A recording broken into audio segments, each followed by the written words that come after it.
I could do this all the time. If you can't have fun, then you ought to find something else, I guess. This is going to be a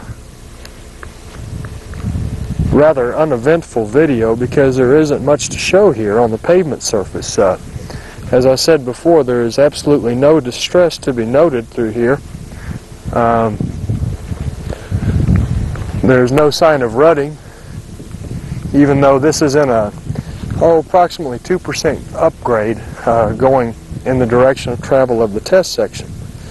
And it's likely, I guess, that if we do start getting some loadings, some heavy vehicle loads, that we'll start seeing rutting advance towards the end of this test section in the future as the heavier traffic will slow going up the hill. However, there's absolutely no sign of that at this point, and it may not even develop as light as the traffic is on this roadway. What's more interesting is I haven't noted any signs at all at this point of any reflective cracking from the soil cement base up through the 4.5 inches of asphalt. Now, since it's only been down for 3 years, or 3.5 years as of this time, it may not have had time to work its way up through that thick of an asphalt concrete surfacing. However, I suspect that with time and the cycling of seasons that we'll begin seeing that. I do have some erosion here on the slopes beyond the safety shoulder, as you can see right here where the soil is exposed.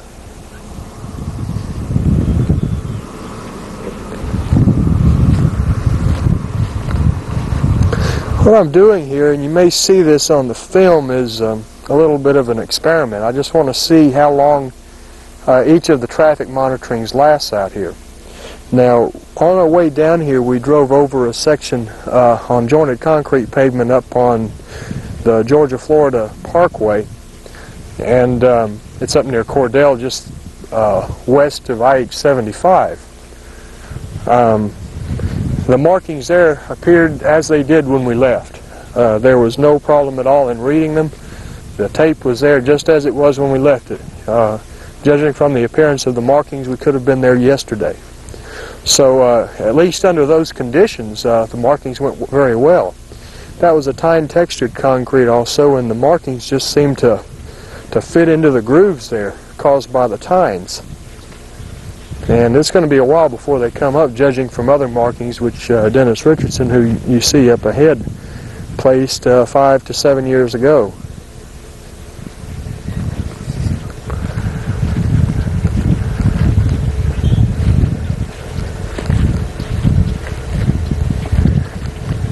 There's not much more really to say about this test section except that it's such an easy and pleasant one to mark.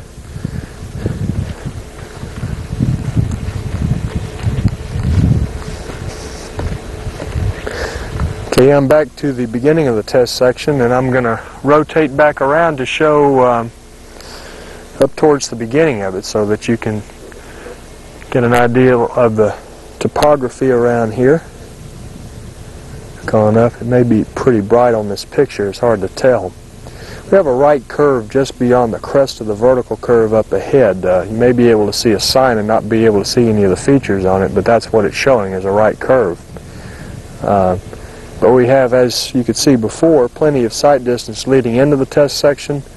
They're going to have to sign it, of course, back on the other side since we have only one lane. They'll have to close off this one and route traffic in both directions over on the other side. But as light as the traffic is here, that shouldn't be a great problem. This ends the video for test section 134096 on State Route 62C, which is the bypass of Blakely, Georgia.